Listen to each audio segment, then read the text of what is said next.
ورحمة الله وبركاته. الحمد لله وكفى وسلام على عباده الذين اصطفى. أما بعد، قابل صد احترام حضرات علماء کرام، আজিজ তলাবা, ধর্মপ্রাণ ধর্মভীরু সর্বস্তরের সম্মানিত মুসল্লিয়ান এজাম, আল্লাহ জাল্লা শানুহু ওয়া আম্মা নওয়ালুহু আমাদেরকে ওনার মহান ঘরে হাজিরি দেবার তৌফিক দান করেছেন, উপস্থিতি লেখাবার তৌফিক দান করেছেন। হৃদয়ের গভীর থেকে, অন্তরের অন্তঃস্থল থেকে কালিমাতুশ শুকর আদায় করি আলহামদুলিল্লাহ। প্রিয় উপস্থিতি, শেষ ভালো যার সব ভালো তার, শেষ ভালো যার সব ভালো তার। এই শেষকে ভালো করবার জন্যই প্রথমটাকেও ভালো করবার চেষ্টা করা লাগে। প্রথম থেকেই যে চেষ্টা করে তার জন্য শেষটা ভালো করা সহজ হয়ে যায়। এক্সেপশনালি কখনো কখনো দেখা যায় শুরু খুব সুন্দর নয়, কিন্তু শেষটা খুব সুন্দর। প্রথমটা খুব ভালো নয়, কিন্তু শেষটা খুব ভালো।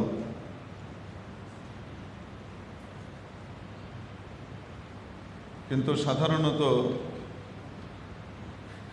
প্রথম থেকেই যারা চেষ্টা করে, আল্লাহ তাআলা তাদেরকে শেষে গিয়ে, জীবনের অন্তিম মুহূর্তে গিয়ে তাকে আল্লাহ পাক সুন্দর অন্তিম দান করেন, সুন্দর ইতি দান করেন। দুনিয়া থেকে যাবার উত্তম পন্থা আল্লাহ তাআলা তাকে দান করেন। এজন্যই রাসূল পাক সাল্লাল্লাহু তাআলা আলাইহি ওয়াসাল্লাম আমাদেরকে জানিয়েছেন, ইন্নাকুম তুবআসুনা কামা তামুতুন, তোমাদের উত্থান পুনরুত্থান কিয়ামতের দিন ওঠাটা তেমনই হবে যেমন তোমাদের মরণ হবে। ওয়া ইন্নাকুম তামুতুনা কামা তাঈশুন, আর মরণটাও তেমন হবে, জীবনটা যেমন হবে। অতএব জীবনটা যদি সুন্দর হয়, মরণটা সুন্দর হবে। মরণটা যদি সুন্দর হয়, কিয়ামতের দিন উত্থানটা সুন্দর হবে। অর্থাৎ চিরস্থায়ী জান্নাতি হিসেবে তার নাম লিপিবদ্ধ হয়ে যাবে। প্রিয় উপস্থিতি, পরীক্ষার মৌসুম চলছে আমাদের দুনিয়াতে। সাফল্য এবং ব্যর্থতার কত রকমের স্ক্রিপ্ট লেখা হবে, কিন্তু এই সাফল্যই চূড়ান্ত সাফল্য নয়, এই ব্যর্থতাই চূড়ান্ত ব্যর্থতা নয়। পৃথিবীর দুনিয়াবি কোনো পরীক্ষায় যদি একটাতে খারাপ হয়েও যায়, আরেকটাতে ভালো করবার সুযোগ রয়ে যায়। অন্য কোনোভাবে সারভাইভ করবার ব্যবস্থা হয়ে যায়। কিন্তু আখিরাতের পরীক্ষায় যদি কেউ ব্যর্থ হয়ে যায়, সাফল্য তার নাগাল থেকে বেরিয়ে যায়, হাতছাড়া হয়ে যায়, তাহলে সেখানে সাপোর্ট করার মতো, হেল্প করার মতো, সাহায্য করবার মতো কাউকে খুঁজে পাওয়া যাবে না।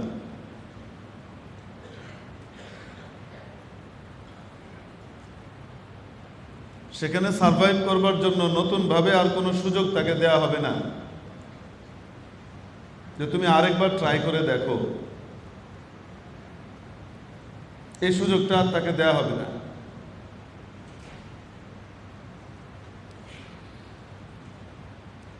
যখন বলবে আল্লাহ আমাকে আরেকবার সুযোগ দেন, তো আল্লাহ বলবেন একদম চুপ থাকো, ইখসাউ ফিহা ওয়া লা তুকাল্লিমুন, কোনো কথা বলবে না। তোমাদের কাছে কি আমার পক্ষ থেকে বার্তাবাহীরা যাননি, সংবাদ প্রদানকারীরা যাননি? গিয়ে তারা কি তোমাদেরকে সতর্ক করেননি? বারবার কি কানের মধ্যে নাসিহানামা পৌঁছে দেননি? বারবার কি বুঝাননি? তখনই কর্ণপাত করো নাই।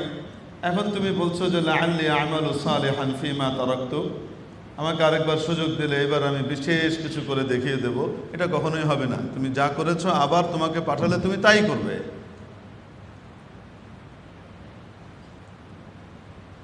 তো জন্য আখিরাতের যে পরীক্ষা আসবে সেই পরীক্ষায় যদি কেউ ব্যর্থ হয়ে যায় তার উত্তরণের আর কোনো পথ নাই। দুনিয়াতে আল্লাহ পাক সুখ দিয়ে পরীক্ষা করেন, দুঃখ দিয়ে পরীক্ষা করেন। সুখ দিয়ে পরীক্ষা করেন, কখনো ক্ষমতা দিয়ে।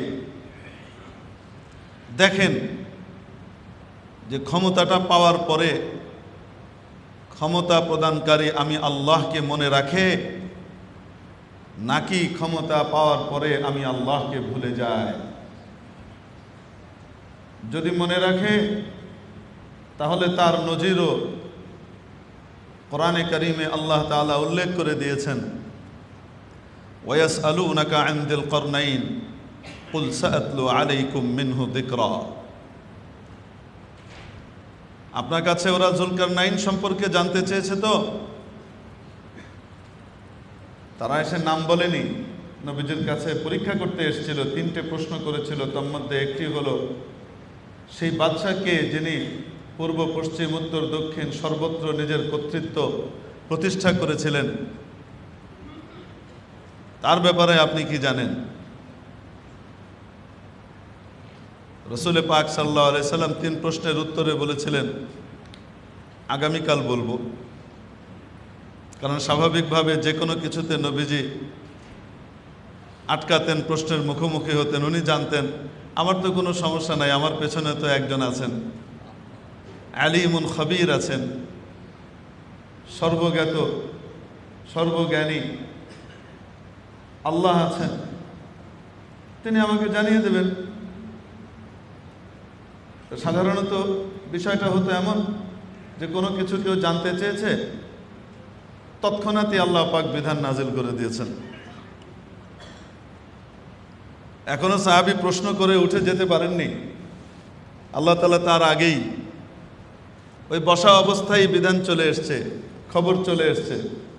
রাসূল সাল্লাল্লাহু আলাইহি ওয়াসাল্লাম আল্লাহর কাছ থেকে জেনে জানিয়ে দিয়েছেন। কিন্তু কখনো কখনো এমনও হতো যে আজকে বলেননি, তৎক্ষণাৎ আসেনি, একটু পরে আসবে। তো একটু পর মানে আগামীকাল চলে আসবে। রাতের বেলা আল্লাহ তাআলার সাথে বিশেষ কন্ট্যাক্ট করবেন নবীজি, রাতেই চলে আসবে, আগামীকাল বলে দেব। কিন্তু বলতে ভুলে গেছেন ইনশাআল্লাহ। জীবনে কখনো ভুলেননি, এইবার ভুলেছেন। ভুলেছেন কেন? একজন ভুলিয়েছেন, তিনি কে? কেন ভুলিয়েছেন? উম্মতকে শেখাবার জন্য, ভবিষ্যতের কোনো কাজ করা বা না করা, হওয়া বা না হওয়ার জন্য সব সময় ওখানেও আল্লাহর জিকিরকে সম্পৃক্ত করা, আল্লাহকে সম্পৃক্ত করে দেওয়া। আল্লাহ যদি চান, যদি আল্লাহ চান, তো উম্মাহকে শেখাবার জন্য আল্লাহ তাআলা নবীজির সামনে এমন বিশাল এক পরীক্ষার দুয়ার খুলে দিলেন, কঠিন পরীক্ষা। 3 প্রশ্ন হলো, নবীজি বললেন কালকে বলবো। কাল তো আর ওহী আসে না, রাতে ওহী আসেনি, কালও আসেনি, চলছে এভাবে। কাফেররা এসেছে যথাসময়ে, কই? আবার তারা যে আবার এই যে প্রশ্ন করেছে, এই প্রশ্ন আবার নিজেদের কাছ থেকে না, ওটা আবার টুকলিফাই করা, মানে এই প্রশ্নটাও আবার নকল করা প্রশ্ন, নিজেদের কাছে থাকা প্রশ্ন না, আরেকজনের কাছ থেকে ধার করে এনেছে। মুহাম্মদকে আটকানোর জন্য কি প্রশ্ন করতে হবে, দাবি কোনটা তুলতে হবে, এই দাবি যদি ব্যর্থ হয় তাহলে আরেকটা, ওইটা যদি না হয় তো আরেকটা, ওইটা মেনে নিলে আরেকটা, একটার পর একটা দিতে থাকবো, অস্থির করে তুলব। এগুলো শিখে আসছে ইহুদিদের কাছ থেকে। তারা ছিল মহাজ্ঞানী তাদের দৃষ্টিতে, ওদের কাছ থেকে এই প্রশ্ন হায়ার করেছে। কয়টা? 3টা প্রশ্ন। নিজেদের থাকা প্রশ্ন যদি হতো তাহলে এত লাভফাল হতো না। অনেক খেটে খুঁটে যেহেতু প্রশ্ন এনেছে, এই জন্য পেরেশানি অনেক বেশি, অস্থিরতাও অনেক বেশি, অনেক বেশি এক্সাইটেড। আসার পরে নবীজির পরের দিন আর বলতে পারছেন না, উনি বলছেন যে আমার কাছে তো এখনো সংবাদ আসেনি, আমি তো কিছু বলতে পারি না উনি না বললে, অতএব যখন আসবে বলে দিব। এখন এরা বলছে বাহ, বুঝে ফেলছি, তোমার দৌড় কতটুক বুঝে ফেলছি, মোল্লার দৌড় মসজিদ পর্যন্ত। এটা দিয়ে কটাক্ষ করে, মোল্লার দৌড় কোন পর্যন্ত? মসজিদ পর্যন্ত। আমরা বলি মোল্লা না, শুধু ইমানদারের দৌড়ও মসজিদ পর্যন্ত। মসজিদ কোন জায়গা তুমি বুঝতে পারছো না, তুমি শুধু এই সাক্ষ্যটাই কিয়ামতের দিন দিয়ে দিও, আয় আল্লাহ এই মোল্লার দৌড়টা মসজিদ পর্যন্ত ছিল, কিছু হইলেই মসজিদ, কিছু হইলেই তার মসজিদ। এই সাক্ষ্যটা কিয়ামতের দিন তুমি দিয়ে দিও, আর কোনো আমল লাগবে না, এটা দিয়ে সে বেঁচে যাবে। আর ইমানদারের দৌড় কোন পর্যন্ত? নবীর দৌড়ও কোন পর্যন্ত? ইমানদারের দৌড় কোন পর্যন্ত? কারণ এটা হলো হেড অফিস।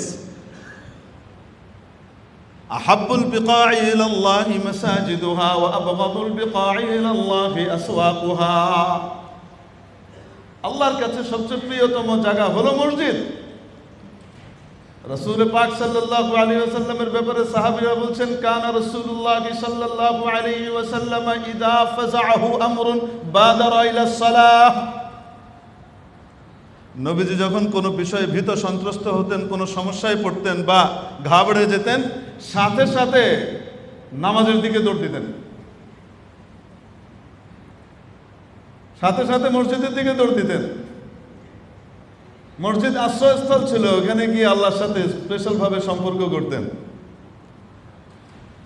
তাহলে মোল্লা যেহেতু নবীর ওয়ারিস, তাহলে যার ওয়ারিস তার দৌড় যেহেতু কিছু হলেই আল্লাহর সাথে সম্পর্ক করার জায়গা, কমিউনিকেশন স্টেশন মসজিদ, তাহলে মোল্লার দৌড়ও কোন পর্যন্ত?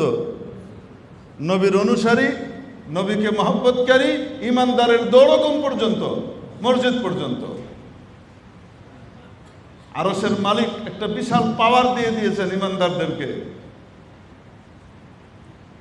আরে সাহাবীদের ভিতরে সবাই তো আলেম ছিলেন না, বিভিন্ন পেশাজীবীও ছিলেন অনেকে, কিন্তু প্রত্যেক সাহাবী আল্লাহওয়ালা ছিলেন, দিনদার ছিলেন, আল্লাহর সাথে সম্পর্কওয়ালা ছিলেন। সর্বোচ্চ মাত্রার সম্পর্ক আল্লাহর সাথে তারা বহাল রেখেছেন।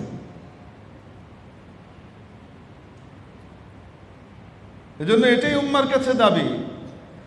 সবাই আলেম হবে না, সবাই আলেম হতে পারবে না। উম্মার ভিতরে কেউ ব্যবসায়ী হবে, কেউ চাকুরিজীবী হবে, কেউ ইন্ডাস্ট্রিয়ালিস্ট হবে, কেউ প্রশাসক হবে, কেউ সমাজ রাষ্ট্র পরিচালনা করবে, কেউ সেবক হবে, বিভিন্নভাবে এক একজন এক এক কাজ করবে, কেউ কৃষিবিদ হবে, কৃষিজীবী হবে, কিন্তু প্রত্যেকেই দিনদার হবে, প্রত্যেকেই আল্লাহওয়ালা হবে, প্রত্যেকের সম্পর্ক তার মূল আল্লাহর সাথে থাকবে, মূলের সাথে তার সম্পর্ক থাকবে।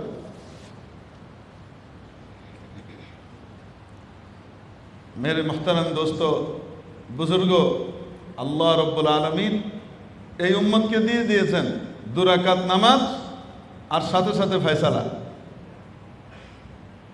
এক সাহাবিয়া একা একা সফর করছেন গাধা নিয়ে, তো রাস্তার ভিতরে গাধা মরে গেছে, এখন যাবেন কিভাবে?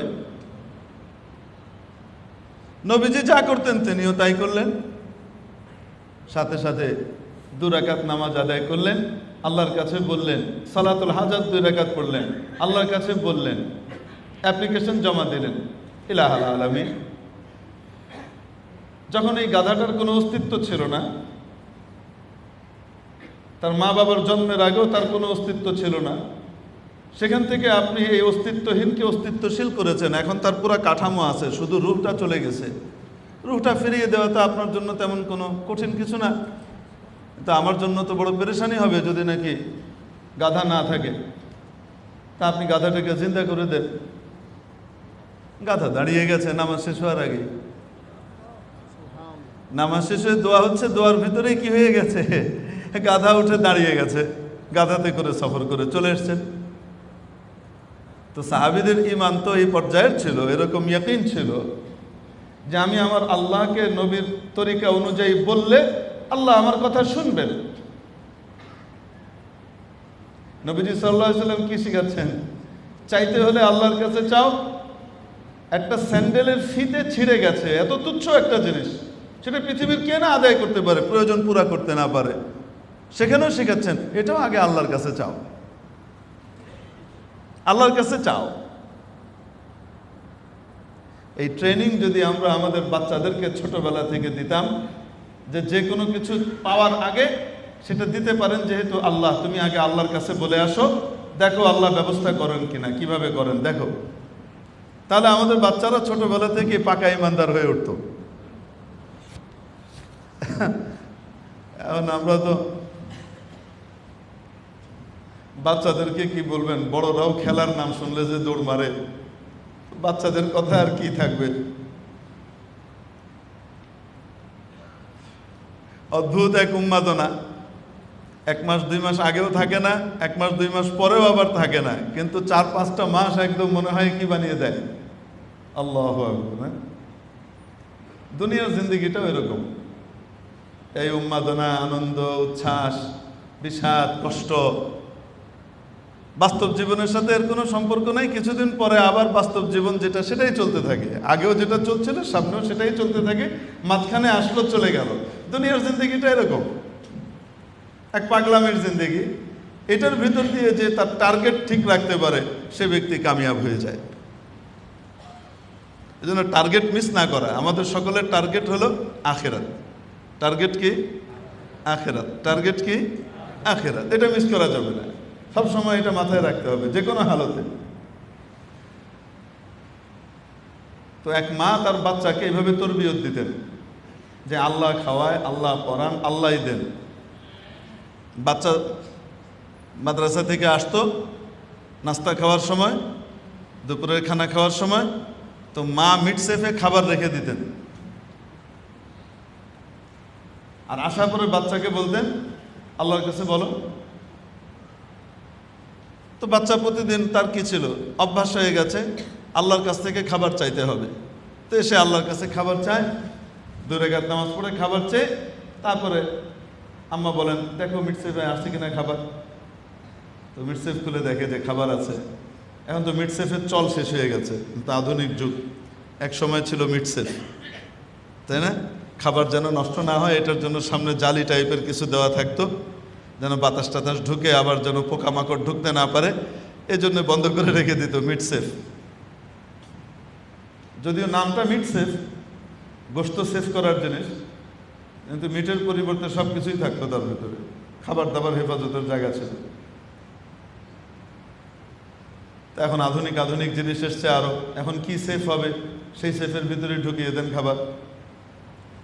তো খাবার রেখে দিত, আর মা রেখে দিতেন, বাচ্চা খুলে দেখতো খাবার রেডি আছে, খাবার খেয়ে ফেলতেন, বাচ্চা খেত।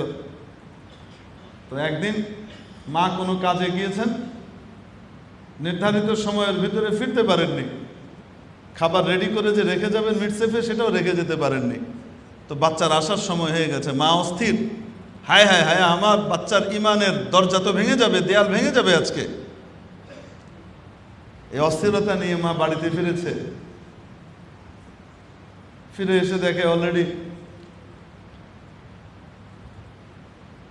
বাচ্চা মাদ্রাসার দিকে আবার চলে যাচ্ছে। তো মা শঙ্কিত, মার চেহারার ভিতরে এক অস্থিরতার ভাব এবং পাংশু বর্ণ ধারণ করেছে চেহারা। ছেলে বলছে, মা আজকের মতো খাবার প্রত্যেকদিন রান্না করতে পারো না? এত টেস্টি খাবার তো কোনোদিন খাইনি।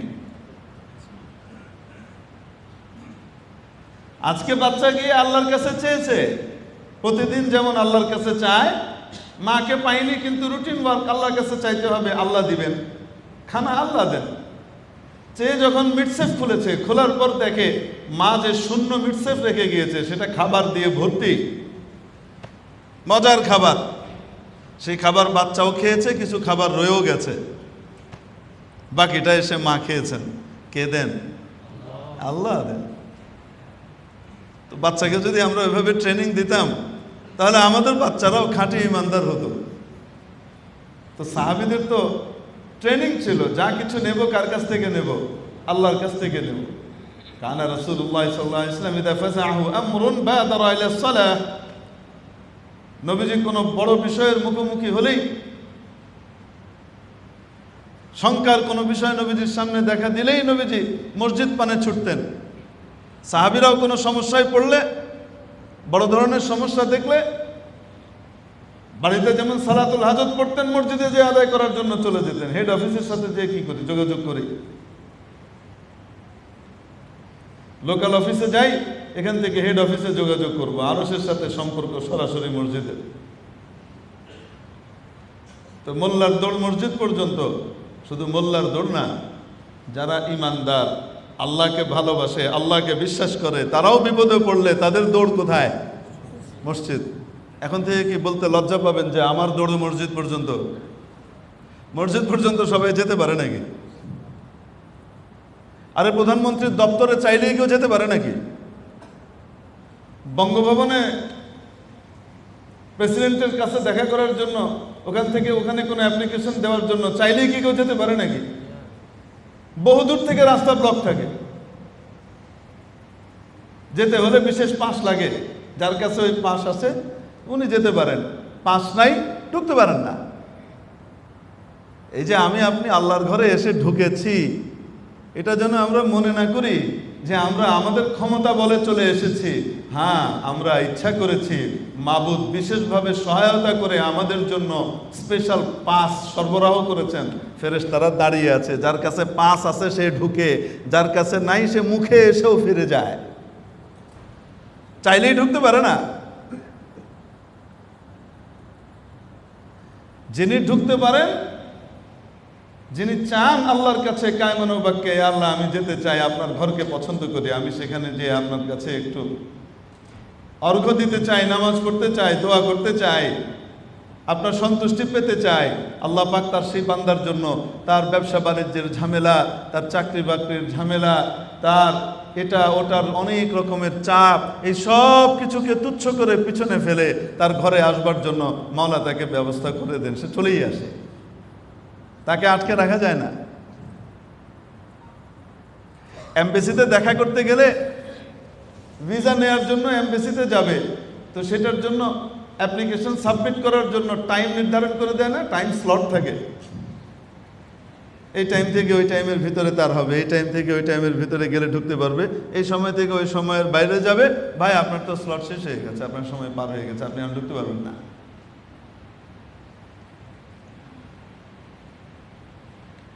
ওর বেশি আগে গেলেও আবার বলবে যে এখন না, আরো পরে আপনার সময়। তো আল্লাহর ঘরে যারা আসেন, এনাদের ভিতরেও স্তর আছে। কাউকে প্রথম থেকে ভিভিআইপি ট্রিটমেন্ট দেওয়ার ফয়সালা করে ফেলা হয়, যে তারা আজান হতে না হতেই মসজিদে চলে এসেছে, সব ঝামেলা পিছনে, আল্লাহর ঘর আগে, আল্লাহ আগে, তারা আগে এসে ঢুকে যায়। আবার কারো কারোর জন্য বরাদ্দ হয় ফাযকুরুনি আযকুরকুম, মানে হিসাব কিতাব করে খতিব সাহেব কখন আরবি খুতবা শুরু করবেন সেটা নয়, আরবি খুতবা ওনার কখন শেষ হবে, ফাযকুরুনি আযকুরকুম ওয়াশকুরুলি ওয়ালা তাকফুরুন, ওই সময়টায় তার স্লট বরাদ্দ হয়েছে, যে ওই সময় হিসেবে আসে। আর নিজেকে বড় ভাগ্যবানও মনে করে, আল্লাহ বাঁচাইছে, হুজুরের বয়ান শোনা লাগে নাই। হুজুরের বয়ান শোনা লাগুক আর না লাগুক, আল্লাহর ঘরে আগে আসার তৌফিক, এটা তো কার নেয়ামত? আল্লাহর নেয়ামত। আর স্পেশালি জুমার দিনের জন্য তো বিশেষ পুরস্কারের ঘোষণা দেয়া আছে। ফেরেশতারা, হাদিস শরীফের মধ্যে আসে, ফেরেশতারা মসজিদের দরজায় দাঁড়িয়ে থাকেন, খাতা কলম নিয়ে, রেজিস্টার নিয়ে দাঁড়িয়ে থাকেন, এক একজন করে আসতে থাকে। সবার আগে যে আসে তাকে একটা বাদানা দেয়া হয়, সে একটা উট কোরবানি করার সওয়াব পায়। এইভাবে পরের স্টেজে যারা আসে তাদের জন্য একটা গরুর ব্যবস্থা করা হয়। তার পরবর্তী স্টেজে যারা আসে একটা বড় দুম্বা, এভাবে ছাগল, এভাবে একটা মুরগি, এভাবে সর্বশেষ একটা ডিম হলেও কি হয়, বরাদ্দ হয়। তো সেই ডিমটা কার হিসাবে এটা তো কে জানেন? আল্লাহ জানেন সেই ডিমের মর্যাদাটা কি হবে, যেটাই হোক না কেন। কিন্তু জুমার দিনে স্পেশাল এটা হতে থাকে। এবং রাসূল পাক সাল্লাল্লাহু আলাইহি সাল্লাম বলেন, ইদা খরাজাল ইমাম, যখন ইমাম খুতবায় উঠে কথা শুরু করে ফেলেন, খুতবার জন্য বসে যান, সাথে সাথে ফেরেশতারা খাতা বন্ধ করে ফেলে। ব্যাস, এখন আর কোনো গ্রেড নাই, এখন শুধুমাত্র অর্ডিনারি অনুমোদন পেয়েছে, আসছো গেছো, বাস ঠিক আছে। অতিরিক্ত কিছু জুমার দিনের জন্য যে পাবা সেটা নাই। তো আগে আসার জন্য এটাও ভাগ্য লাগে কি লাগে না? এটাও আল্লাহ পাকের সাহায্য লাগে কি লাগে না? লা হাওলা ওয়ালা কুওয়াতা ইল্লা বিল্লাহ, লা হাওলা আনিল মাসিয়াতি ওয়ালা কুওয়াতা আলা তাআতি ইল্লা বিল্লাহ। লা হাওলা আনিল মাসিয়াহ, গুনাহ থেকে পরিত্রাণ পাওয়া, বেঁচে যাওয়া সম্ভব নয়। ওয়ালা কুওয়াতা আলা তাআহ, এবং কোনো ইবাদত করতে সক্ষমতা পাওয়া, ইবাদত করার সুযোগ পাওয়া, শক্তি পাওয়া, এটা সম্ভব নয় ইল্লা বিল্লাহ, আল্লাহর বিশেষ সাহায্য ছাড়া। ইসাআদাত বজরে বাজুনিস তানা বখশাদ খোদায়ে বখশিন্দা।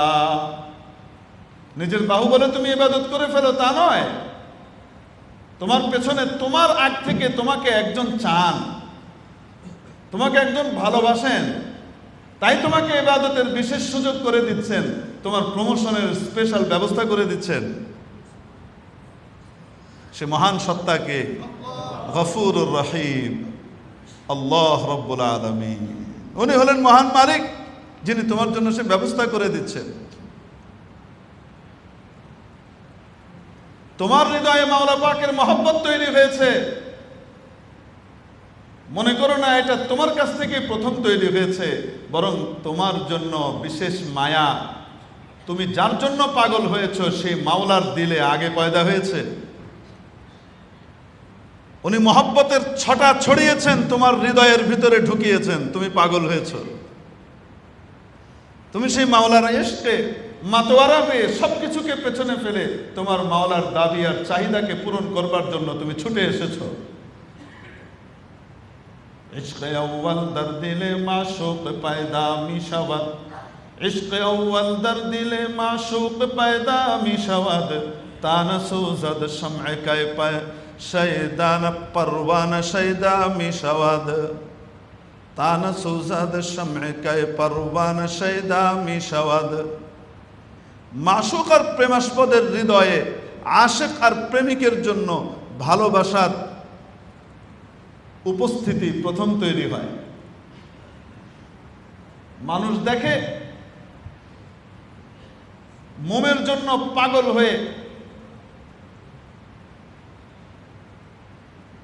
পঙ্গপাল আর ছোট্ট ছোট্ট পতঙ্গগুলো ঝাঁপিয়ে পড়ছে মোমের উপরে। মোমের উপরে পতঙ্গগুলো ঝাঁপিয়ে পড়ে কখন? যখন মোম নিজে জ্বলে, মোমের ভিতরে যখন আগে আগুন জ্বলে, তারপরে পরওয়ানা আর পতঙ্গ পাগল হয়, সে সেখানে ঝাঁপ দেয়। আল্লাহ চান আমার বান্দাকে আমি কাছে টানবো, আল্লাহ পাক তাকে টেনে তার ঘরে নিয়ে আসেন। আল্লাহ পাক তাকে টেনে তার প্রিয় কাজের মধ্যে নিয়ে আসেন। আল্লাহ পাক তার ভেতরে এমন এক আকর্ষণ পয়দা করে দেন যে সেটা তার কাছে দুনিয়ার সবকিছুর চেয়ে প্রিয় হয়ে যায় আল্লাহ পাকের হুকুমটা পালন করা। ছোট্ট রাত শুরু হতে না হতেই শেষ হয়ে যায়। দিনভর অফিস আদালতে বিভিন্ন জায়গায় পেরেশানি এবং কষ্টের ভিতরে দৌড়ঝাঁপ করে, রাতের বেলায় একটু ঘুমাবে, লম্বা ঘুম। কিন্তু ফজরের নামাজ যেহেতু অল্প সময়ে চলে আসছে, তাই তাড়াতাড়ি সে উঠে আবার দেখা যায় যে এই আধা ঘুমের ভিতরে চোখ কসলাতে কসলাতে মসজিদে চলে এসেছে। এরকম আল্লাহর পাগল আছে না নাই? আছে। আল্লাহ পাক চান বান্দাকে টেনে আনতে, বান্দা চলে আসে। লা হাওলা ওয়ালা কুওয়াতা ইল্লা বিল্লাহ, এই স্বীকৃতিটা, এই কথাটাই আল্লাহর কাছে এত প্রিয়, এত প্রিয়, এত প্রিয়। হাদিস শরীফের মধ্যে আসে সমস্ত সমস্যার সমাধান এই এক জিনিস করে দেয়, লা হাওলা ওয়ালা কুওয়াতা ইল্লা বিল্লাহ, লা হাওলা ওয়ালা কুওয়াতা ইল্লা বিল্লাহ। আজাবুন লিমান ইয়াকলাক ওয়া ইনদাহু হাওকালা। একবার হারাম শরীফে খুতবা দিচ্ছিলেন, রায়হানুল হারামাইন শেখ সুরাইম দামাত বারাকাতুহুম, শেখ সুরাইম হাফিজাহুল্লাহ খুতবা দিচ্ছেন। কিন্তু এমন খতিব তো আবার পছন্দ না, যে খতিব আবার কি করে, সত্য কথাটা সত্য হিসেবে ঠাস ঠাস করে বলে দেয়। ইসলাম ইমান কেমন হওয়া উচিত, উম্মার ভিতরে কেমন থাকা উচিত, এটা বলে দেয়। রাষ্ট্রপক্ষের বিরুদ্ধে গেলে রাষ্ট্রপক্ষ তো পছন্দ করে না। যার কারণে দীর্ঘ 30 বছরের জনপ্রিয় ইমাম এবং খতিব আজ পর্যন্ত এই অধুনা সময়ের ভেতরে যে দুজন খতিব সবচেয়ে বেশি মানুষের হৃদয় কেড়েছেন, একজন শেখ আব্দুর রহমান সুদাইস আর আরেকজন হলেন শেখ সৈয়দ সুরাইম হাফিজাহুমুল্লাহ। তেলাওয়াত হলে মনে হয় যেন সাহাতুল হারামের ভিতরে কোরআন নাজিল হচ্ছে, মনে হয় যেন নূর নাজিল হচ্ছে। সাদামাটা এক নিস্তরঙ্গ তেলাওয়াত চলছে তো চলছে, এক বহতা নদী। কখনো বিরক্তি আসে না, মনে হয় যেন শুনতেই থাকি। সারা রাত যদি পড়তেন অথচ কোনো লৌকিকতা নাই, লৌকিকতাহীন পড়া। শেখ সৈয়দ সুরাইমকে আফসোস নাই বলি, আপনারা তো জানেনই সব কিছু, পছন্দ হয় নাই। 30 বছরের খতিবকে ছড়িয়ে দিয়েছে। যাই ফাঁকা ফাঁকা লাগে, খালি মনে পড়ে শেখ সুরাইম যদি একটু বয়ান করতেন, একটু নামাজ পড়তেন, একটা ওয়াক্ত যদি পড়াইতেন। আল্লাহ পাক হুকুমতে যারা আছে তাদের দিলের ভিতরে রহম পয়দা করেন এবং উম্মতের জন্য একটা ভালো কিছুর ব্যবস্থা করেন, ওনাকে আবার ফিরে আসবার ব্যবস্থা করে দেন। সত্যিকারের মুত্তাকি পরহেজগার একজন খতিব। ওই যে অপরাধ একটাই, সত্য কথা বলে যে, তাই পছন্দ হয় না, ধামধুম করে বলে ফেলে। আল্লাহু আকবার। ওনারা খুতবার ভিতরে বলছেন, আজাবুন লিমান ইয়াকলাক ওয়া ইনদাহু হাওকালাহ। আশ্চর্য লাগে ওই ব্যক্তির জন্য যে ব্যক্তি অস্থির হয়, পেরেশান হয়, অথচ তাকে আল্লাহ লা হাওলা ওয়ালা কুওয়াতা ইল্লা বিল্লাহ দিয়ে রেখেছেন, এত বড় সম্পদ দিয়ে রেখেছেন। যে ব্যক্তি লা হাওলা ওয়ালা কুওয়াতা ইল্লা বিল্লাহ বেশি বেশি পড়তে থাকে, বারবার পড়তে থাকে, তার সব সমস্যার সমাধান হয়ে যায়। এটার মধ্যে কিসের ঘোষণা? ঘোষণাটা এটাই, আয় আল্লাহ আমি যত ইবাদত করি এটার ক্রেডিট আমার নয়, এটা আপনার। আপনি আমাকে চেয়েছেন, দিয়েছেন, আপনার শক্তিতে করেছি। আয় আল্লাহ আপনার নাফরমানি থেকে বেঁচে থেকেছি, এই ক্রেডিট আমার নয়। আমি তো সামান্য চেষ্টা করতে চেয়েছি, এই চেষ্টাটার সুযোগটাও আপনি দিয়েছেন, সবটুকুই আপনার। এই ঘোষণা। প্রিয় উপস্থিতি, এই জন্য বললাম ফাযকুরুনি আযকুরকুম, হিসাব করেও জেনে আসেন। তারও আসার ব্যবস্থাটা, সেই স্লটটাও কে বরাদ্দ করেন? আর যিনি একদম সবার আগে এসে হাজির হন, তার জন্য এই স্লটটা বরাদ্দ কে করেন? আল্লাহ করেন। প্রথম ধাপে যারা আসে, দ্বিতীয় ধাপে যারা আসে, তাদের জন্য ব্যবস্থা আল্লাহই করেন। বলছিলাম দুনিয়ার পরীক্ষায় তো একবার নাকাম হলে সুযোগ আছে, আখিরাতের পরীক্ষায় সেই সুযোগ নেই। এজন্য মৃত্যুর আগেই প্রস্তুতি নিয়ে নিতে হবে আখিরাতের পরীক্ষার জন্য। যে ব্যক্তি দুনিয়ার জীবনটা সুন্দর করে সাজাবে, বললাম না যে আল্লাহ পাক দুনিয়াতে পরীক্ষা নিলেন, সুখ আর দুঃখ দিয়ে পরীক্ষা নেন। তো সুখের পরীক্ষা কখনো ক্ষমতা দিয়ে নেন। তো জুলকারনাইনের আলোচনা আল্লাহ করছেন যে ক্ষমতা পাওয়ার পরেও আল্লাহকে মনে রেখেছে যে আল্লাহ আমাকে ক্ষমতা দিয়েছেন। জনতার উপরে রহম করে, দয়া করে। আল্লাহ পাকের বান্দাদের জন্য তার দিল কোমল থাকে। তার মানে পরীক্ষায় পাস, আল্লাহকে মনে রেখেছে, পরীক্ষায় উত্তীর্ণ হয়ে যাচ্ছে। তো পুরস্কার কেমন দিয়েছেন সেটাও আল্লাহ দুনিয়াতে বলছেন। ওয়ায়াসালুনাকা আন যিল করনাইন কুল সাআতলু আলাইকুম মিনহু যিকরা। ওই যে কাফেররা এসে প্রশ্ন করেছিল নবীজির কাছে, ইহুদিদের কাছ থেকে শিখে এসে, তিনটা প্রশ্নের একটা ছিল এটা। নবীজি বললেন কালকে বলবো, ইনশাআল্লাহ বলতে ভুলে গেলেন। তো আল্লাহ পাক একদিন 2 দিন না 15 দিন ওহী বন্ধ রাখলেন। যেখানে মুহূর্তে মুহূর্তে দরকার পড়লেই সাথে সাথে জিবরিল আসছেন, সেখানে 15 দিন বন্ধ, কোনো কানেকশন নাই। মনে করেন আপনার ইকবাল রোডের সমস্ত লাইন ঠিক আছে, শুধুমাত্র পাওয়ার হাউসের সাথে কানেকশন হচ্ছে না কোনো কারণে। 15 দিন যদি এরকম যায় তো আমাদের দশা কি হবে? ওভারের ট্যাঙ্কিগুলোতে পানি যাবে কিভাবে? লিফট চলবে কিভাবে? কয়দিন জেনারেটর সাপোর্ট দেওয়া যাবে? কয় ঘন্টা দেওয়া যাবে? কি অবস্থার মুখোমুখি হব? এর চাইতেও ভয়াবহ বিষয়, নবীজির সাথে সরাসরি কানেকশন বন্ধ, কোনো ওহী আসে না। 15 দিন পরে আল্লাহ পাক ওহী পাঠালেন, ওয়ালা তাকুলান্না লিশাইইন ইন্নী ফাইলুন যালিকা গাদা ইল্লা আন ইয়াশা আল্লাহ। ও নবী, আগামীকাল ভবিষ্যতে কোনো কিছু করব এই কথা কখনোই বলেন না, তবে হ্যাঁ বলে দিন সাথে যদি আল্লাহ চান। এই জন্য ভবিষ্যতে কোনো কাজ করব, কি হবে সংযুক্ত? ভবিষ্যতে এটা করব না, শূন্যস্থান পূরণ করি। ভবিষ্যতে এটা করব না, এটা করা যাবে না, এটা করা হবে না, এটা হবে, এটা হবে না। হ্যাঁ, প্র্যাকটিস করে ফেলি, এটা হবে, এটা হবে না। অতীতের কোনো কাজে ইনশাল্লাহ, বর্তমানের কোনো কাজে ইনশাল্লাহ, না ভবিষ্যৎ সংশ্লিষ্ট, চাই এক মুহূর্ত পরের কাজও যদি হয় সেটাও ভবিষ্যৎ।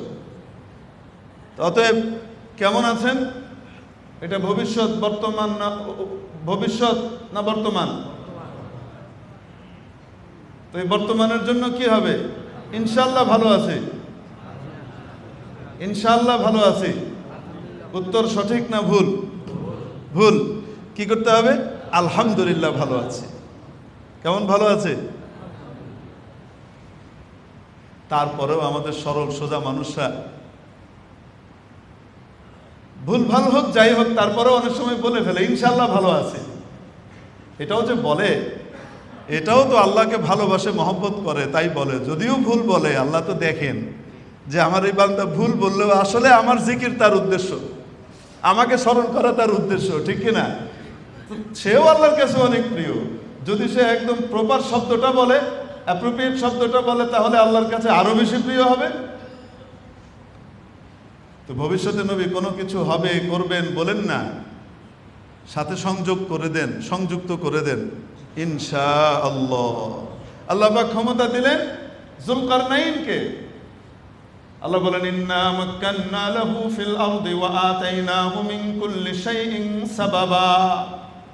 আমি তাকে এই অর্থে, এই পৃথিবীতে প্রতিপত্তি দান করলাম, ক্ষমতা দিলাম, তার জন্য পৃথিবীর কর্তৃত্ব আমি বরাদ্দ করে দিলাম। ইন্না মাক্কান্না লাহু ফিল আরদ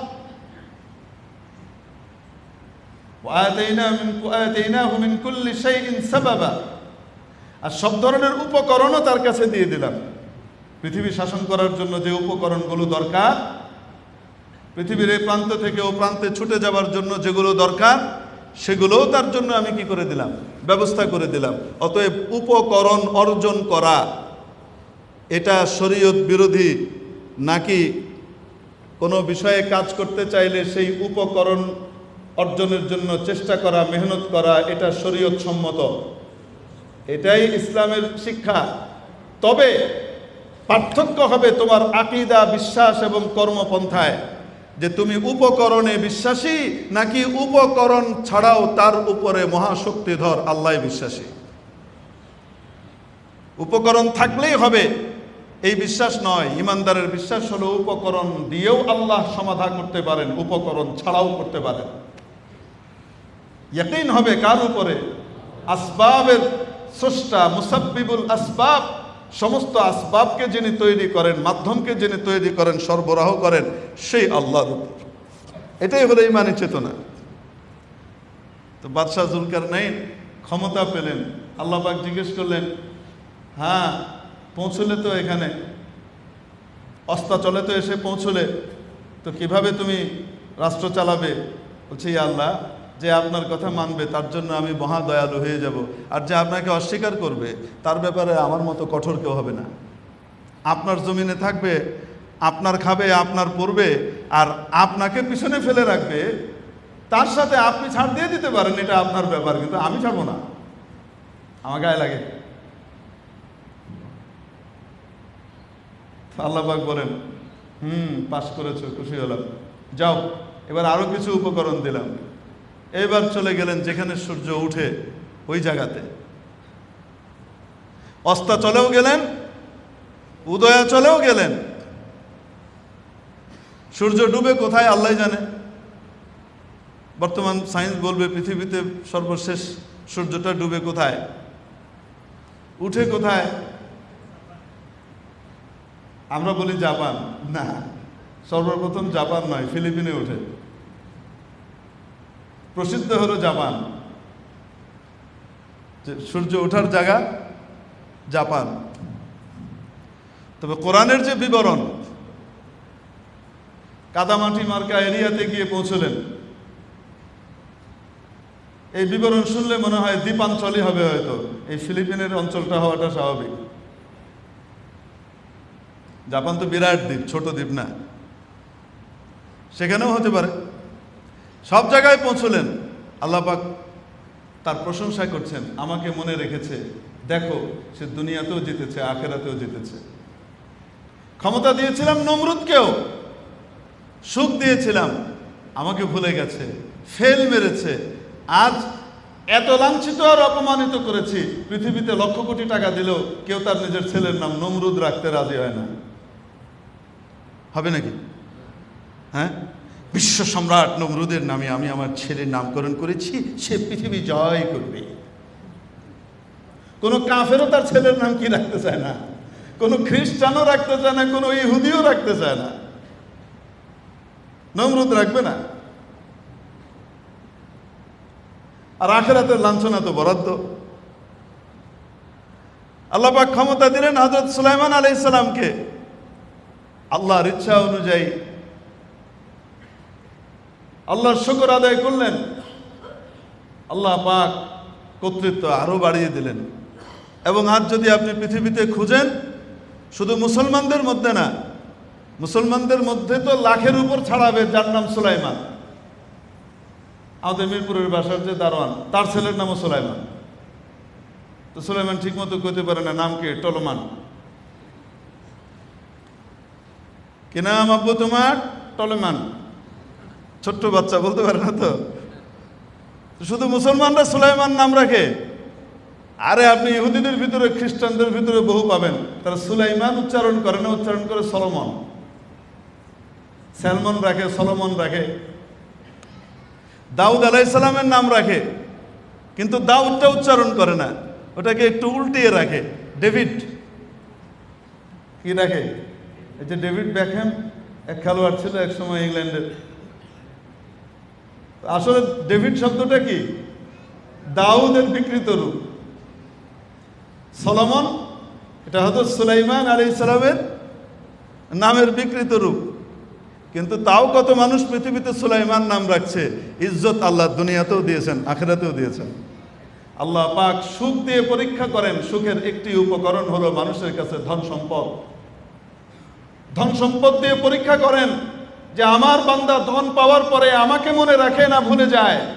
ধন পাওয়ার পরে যদি সে আল্লাহকে মনে রাখে, সে যত আলিশান জীবন যাপন করুক না কেন, কিন্তু সেই আলিশান জীবনের ভিতরে সে আল্লাহকে স্মরণে রাখে। আল্লাহর হুকুমের বাইরে সে কি করে না? অর্থকে নষ্ট করে না। হ্যাঁ, তার রুচির ভিতরে চাকচিক্য আল্লাহ পাক দিয়ে রেখেছেন। সে জৌলুসপূর্ণ জীবন যাপন করে, দামি গাড়িতে চড়ে, পাজেরোতে যায়, রোলস রয়েসে চড়ে। জি, আর যদি একটু যুবক টাইপের হয় তো তাহলে ল্যাম্বরগিনি কিনে।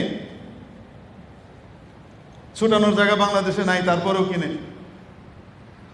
কিন্তু নামাজ তারা এক ওয়াক্ত ছুটে না, রোজাটার একটাও নষ্ট হয় না। সে নাফরমানির কাজে নিজের চোখকে দেয় না, হারাম জায়গাতে নিজের চোখকে ব্যবহার করে না। তো এই বাচ্চা, এই ছেলে, এই লোক ধন সম্পদ পাওয়ার পরেও কামিয়াব, আল্লাহর হুকুম মতো তার অর্থকে সে দেদারসে আল্লাহর রাস্তায় খরচ করে। আল্লাহ বলেন, যেই পরিমাণ দিবা তার চাইতে বহু গুণে আমি তোমাকে রিটার্ন দিব, দুনিয়াতেও দিব, আখিরাতেও দিব। শুধু তোমাকে দিব তা না, তুমি চলে যাওয়ার পরে তোমার বাচ্চা কাচ্চাকেও দিব, দেওয়ার দায়িত্ব আমার। তুমি তোমার জীবদ্দশায় আমি আল্লাহর জন্য খরচ করে গেছো, তুমি চলে গেছো, আর আমি তোমার বাচ্চাদের জন্য ব্যবস্থা করে দেবো, এটার দায়িত্ব আমার। এটা তোমার কোনো চিন্তা নাই, ইন্স্যুরেন্স আমার সাথে হয়। তো ধন দিয়ে আল্লাহ পরীক্ষা করেন। পরীক্ষা করলেন, হযরত আবু বকর রাদিয়াল্লাহু তাআলা আনহুকেও ধন দিলেন, কারুনকেও ধন দিয়েছিলেন। কারুনকেও ধন দিয়েছেন, হযরত আব্দুর রহমান ইবনে আওফ রাদিয়াল্লাহু তাআলা আনহুকেও ধন দিয়েছেন। কারুনকেও ধন দিয়েছেন, নবীজির সাহাবী হযরত ওসমান গনি রাদিয়াল্লাহু তাআলা আনহুকেও ধন দিয়েছেন। ধন দিয়ে সুখ উভয়কে দিয়েছেন। কারুন ফেল করেছে। কারণ টাকা পাওয়ার আগে মুসা আলাইহিস সালামের দরবারে গিয়ে পড়ে থাকতো। মুসা আলাইহিস সালামের ঠ্যাং ধরে দোয়া চেয়ে ধনী হয়েছে। মুসা আলাইহিস সালামকে বলছে, আমি তো আপনার ভাই, আপনি তো আমাকে চেনেন, আমার জন্য আল্লাহর কাছে একটু দোয়া করে দেন না। অনেক টাকা পয়সা হলে আমি আপনার অনুসারী যারা তাদের পিছনে খরচ করব। আপনার অনুসারীরা তো দুর্বল, তাদের কাছে অর্থবিত্ত নাই, টাকা পয়সা নাই, অন্যদের কাছে অনেক টাকা পয়সা, একটু দোয়া করে দেন না, আপনার দোয়া তো কবুল হয়। আমি টাকা পয়সা, আমার টাকা পয়সা হলে আপনার কি সমস্যা? আমি তো আপনার রাস্তায়, আল্লাহর রাস্তায় দেদারসে খরচ করব। মুসা আলাইহিস সালাম দোয়া করে দিলেন। আল্লাহ পাক এমন ধন কারুনকে দিলেন যে এরকম ধন মনে হয় আর কাউকে দেন নাই ইতিপূর্বে। কোরআনে কারিমে আল্লাহ তার বিবরণ দিচ্ছেন যে তার গুদামের চাবি বহন করবার জন্য, গুদাম বিশাল গুদাম, যে গুদামগুলোতে সোনা দানা ভর্তি থাকতো, মণি মুক্তা হীরা জহরত ভর্তি থাকতো। এই সমস্ত গুদাম, একটা ভল্ট না, এই গুদামগুলা চাবি এই পরিমাণ ছিল যে ওই চাবি উঠানোর জন্য এক রিওয়ায়াতে আসে 40টা উট লাগতো।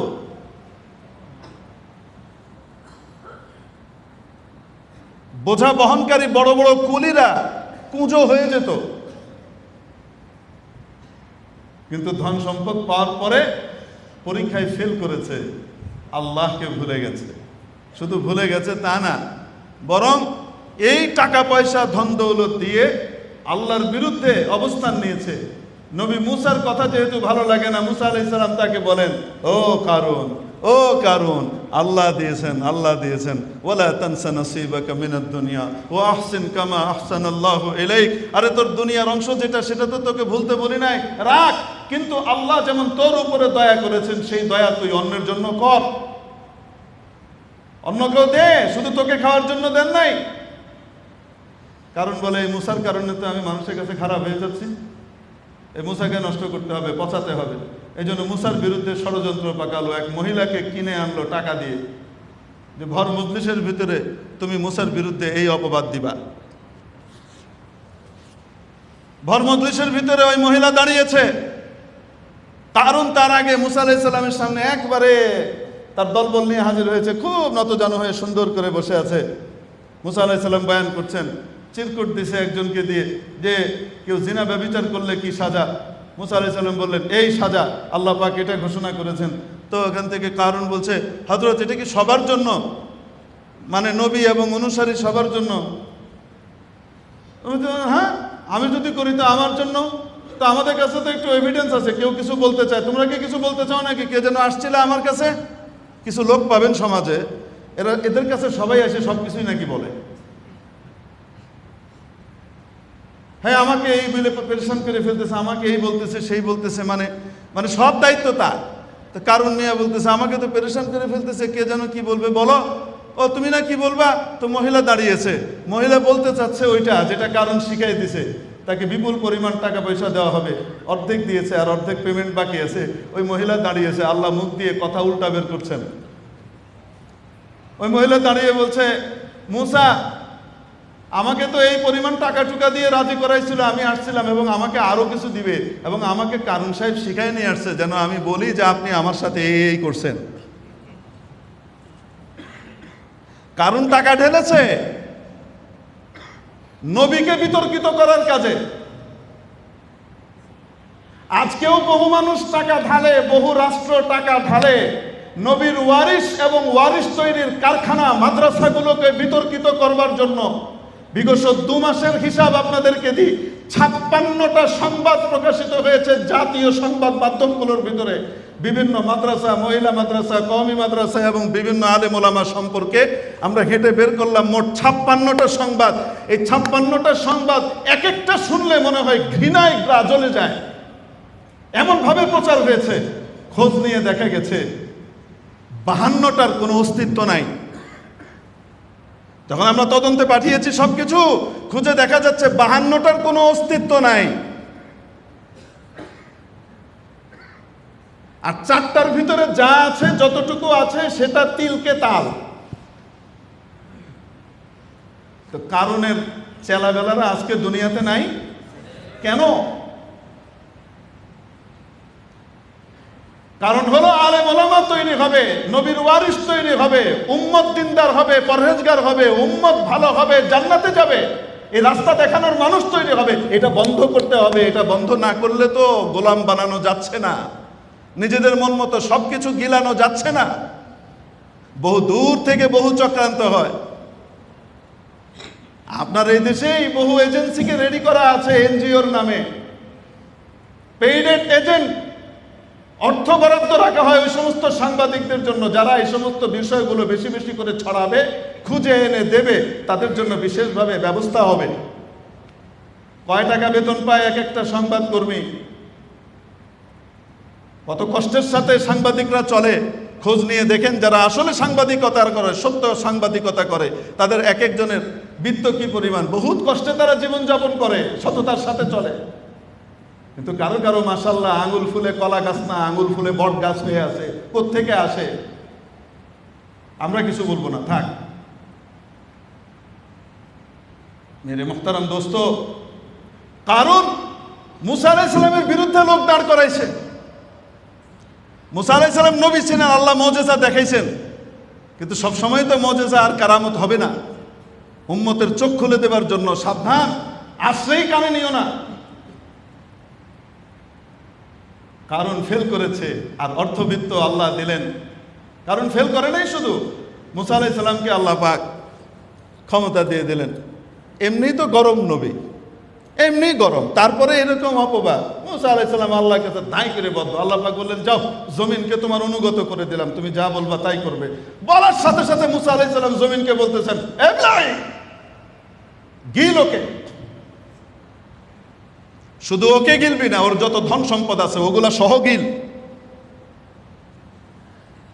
সাথে সাথে কারণের এই পর্যন্ত ডেবে গেছে মাটিতে। কারণ হাসতেছে আর বলতেছে, মুসা আর কত জাদু দেখাবা, ফেরাউনকেও ভেলকি দেখাইছে না, আমারও শুরু করছো, আর কত। মুসা আলাইহিস সালাম বলতেছেন, এবলাই হাঁটু পর্যন্ত গেছে, কারণ এখনো হাসে। কোমর পর্যন্ত গিয়েছে, এখন তার টনক নড়েছে। মুসা তো এখন জালালে আসছে, তো ছাড়বে না আজকে মনে হচ্ছে।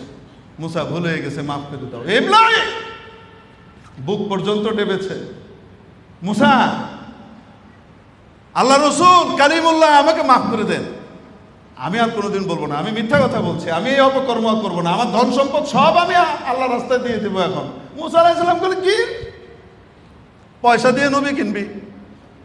এবার গলা পর্যন্ত গির, মাথা পর্যন্ত। হাদিস শরীফের ভিতরে আসে, ওইভাবেই তাহতা সারা পর্যন্ত সে যেতে থাকবে।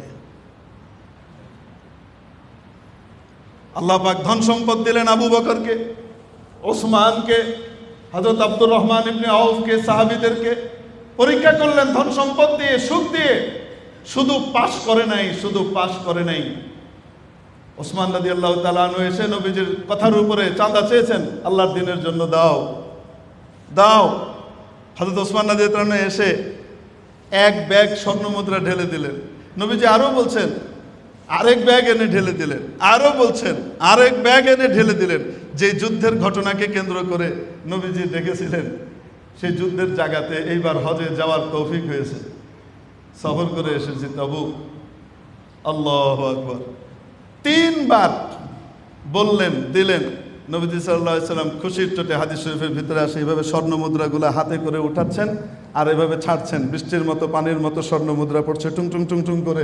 আর নবীজি বলছেন ওয়াজাবাত ওয়াজাবাত ওয়াজাবাত, ওসমানের জন্য জান্নাত ওয়াজিব হয়ে গেল, ওসমানের জন্য জান্নাত ওয়াজিব হয়ে গেল, ওসমানের জন্য জান্নাত ওয়াজিব হয়ে গেল।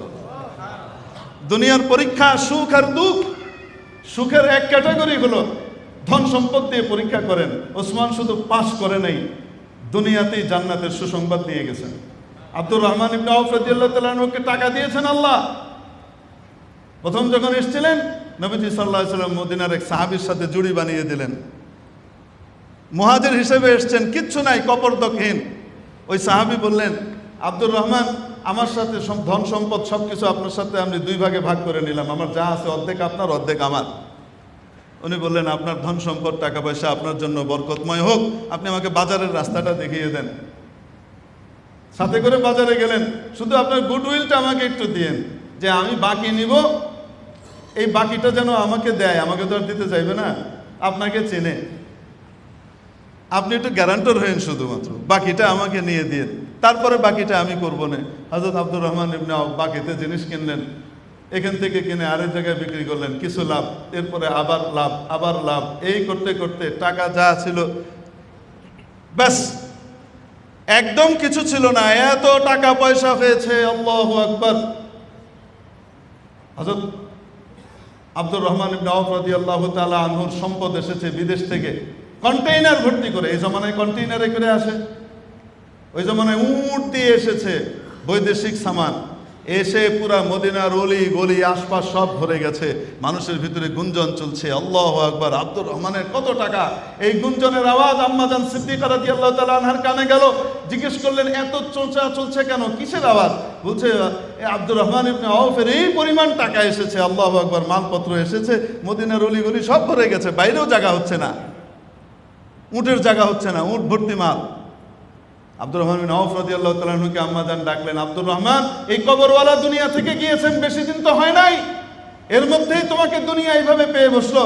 আব্দুর রহমান বিন আউফ রাদিয়াল্লাহু তাআলা বলেন, আম্মাজান, এই ধন সম্পদ টাকা পয়সা এগুলো তো আমার বাহিরের জিনিস, আমার হৃদয়ের ভিতরে ঢুকে নাই, আমার হৃদয়ে এখনো আমার আল্লাহই আছেন, আমি পরীক্ষা দিতে পারি আপনাকে। আব্দুর রহমান ইবনে আউফ ওখান থেকে বের হয়ে গেলেন, ঢেড়া পিটিয়ে লোকদেরকে ঘোষণা করে দিলেন, যাও, যার যা লাগে, ধনী হও গরিব হও, তোমাদের জন্য আব্দুর রহমানের এই টাকা পয়সা ধন সম্পদ সব হালাল, যার যা লাগে নিয়ে যাও। যে যেমন ভাবে কেড়েছে সব নিয়ে চলে গেছে। এই নেওয়ার আগের ঘটনা হলো, পুঁজিপতিরা এসেছে, আব্দুর রহমান, আমার এই লাগবে সেই লাগবে, আড়তদাররা, উনি বলছেন বেরতো বেরতো বেরতো, বিক্রি করে দিয়েছি, বিক্রি হয়ে গেছে, বিক্রি হয়ে গেছে। জিজ্ঞেস করেছেন, কার কাছে বিক্রি করেছেন, কার কাছে বিক্রি করেছেন? উনি বলছেন, বিক্রি হয়ে গেছে, তোমরা কত দিবা? বিকালবেলায় সব আড়তদাররা এসছে, মদিনার পুঁজি তো সব আমাদের কাছে, আর কে আপনার কাছ থেকে মাল কিনেছে? আমরা তো কেউ কিনি নাই, আপনার কত বেশি দরকার বলেন, আমরা আরো বেশি করে দাম দিব। উনি বললেন, তোমরা কত দিবা? বলছে, দ্বিগুণ দিব যদি চান, মার্কেট রেট থেকে ডবল দিব। উনি বললেন, এমন একজনের কাছে বিক্রি করেছি যিনি একের পরিবর্তে মিনিমাম 10 দেন, মিনিমাম 10 দেন, এর নিচে দেন না, এমন একজনের কাছে বিক্রি করেছি। এবং ঢেড়া পিটিয়ে ঘোষণা করে দিলেন, যার যা লাগে নিয়ে যাও। ধনীরাও যদি চাও, মধ্যবিত্তও যদি চাও, তুমি যাকাত নিতে পারো না, তোমার জন্য হাদিয়া, তোমারও তো অনেক প্রয়োজন আছে, আর গরিব যারা আছে তাদের জন্য সাদাকা, যাও নিয়ে যাও। সব আল্লাহর রাস্তায় দিয়ে দিলেন। দুনিয়াতে আল্লাহ তাআলা সুখ দিয়েছেন, ধন সম্পদ দিয়েছেন, তা দিয়ে কি কামিয়েছেন? আখিরাত। সাকসেসফুল মুবাশশার বিল জান্নাহ, নবীজি সাল্লাল্লাহু আলাইহি ওয়াসাল্লাম জান্নাতের সুসংবাদ দিয়েছেন। আহাদুল আশারাতুল মুবাশশারা, আশারায়ে মুবাশশারার একজন। আশারায়ে মুবাশশারের ভিতরে 2 জনই তো বিশাল ধনী ছিলেন। আশারায়ে মুবাশশারার 1 নম্বর হযরত আবু বকর, বিজনেস ম্যাগনেট ছিলেন। তো দুনিয়াতে টাকা পয়সা অর্জন করা, টাকা পয়সা রাখা, ধনী হওয়া, এটা ইসলামে নিষিদ্ধ নয়। ধনের মহব্বত দিলের ভিতরে ঢুকিয়ে ফেলা, এটা হলো নিষিদ্ধ। ধনের ভিতরে ডুবে থেকেও কেউ আল্লাহকে দিতে পারে, তার ধন দিয়ে সে আল্লাহকে জয় করতে পারে। আল্লাহ পাক আমাদেরকে সব রকমের পরীক্ষায় সাকসেসফুল হওয়ার তৌফিক দান করেন। ওয়া আখিরু দাওয়ানা আলহামদুলিল্লাহি রাব্বিল আলামিন। 4 রাকাত ক্বাবলাল জুমআহ সুন্নাত আদায়।